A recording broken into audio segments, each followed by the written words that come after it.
दिखाते चलेंगे कि ये जंगली सुअर का भी शिकार हुआ है और शिकार के चलते उनके जो बाल है अभी जमीन पर पूरे झड़े हुए मिले हैं, देख सकते हैं। और यहाँ पर खून के धब्बे भी मिले हैं जंगली सुअर के। और इस प्रकार आप देख सकते हैं कि अंदाजा लगा सकते हैं कि यहाँ एक ही सुअर नहीं बल्कि कई सुअरों का शिकार हुआ है। और आशा ये भी लगाई जा रही है कि आने वाले कुछ दिनों में हाथी और जो बाघ जो शावक है उनका भी यहाँ पर शिकार हो सकता है। तो जो अमला की इकाई है, जो वन अमला की इकाई है, क्या इस पर कुछ कार्रवाई करेंगे? क्या चंद दिनों के अंतर्गत उन शिकारियों को सलाखों के भीतर भेज पाएंगे? उन शिकारियों के ऊपर कार्रवाई हो पाएगी या नहीं?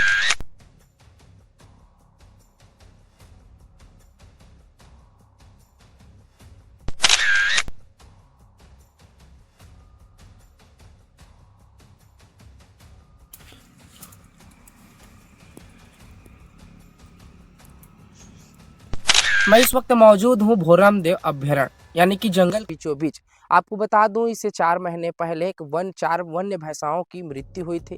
साथ ही मृत्यु का दर का मामला सामने आया था जो शिकारियों के द्वारा शिकार करता है।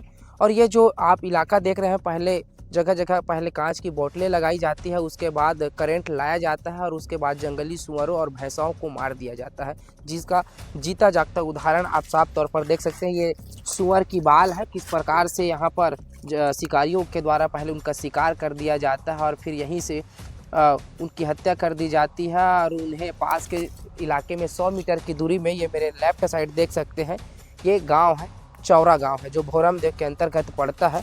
और लगातार वन्य प्राणियों में की जो दर है वो कमी आ रही, यही कारण है। और अधिकारी को इनकी बात की जरा भी भनक नहीं है। और सामने मेरे लेफ्ट साइड जो देख रहे होंगे, वहाँ पर जो बैरिकेटिंग करते हैं, जो बेरियल है, उससे बेरियल से क्रॉस कर कर मैं आया हूँ। और जो बेरियल में जो मौजूद है उस व्यक्ति को पता नहीं कि रात को शिकारी आते हैं और शिकार कर चले जाते हैं। बीते एक दिन पूर्व यहाँ पर जंगली सुअर का शिकार होता है। और आपको ये बता दूं, जो वन अमला की इकाई है अभी भी गहरी नींद पर सोई हुई है।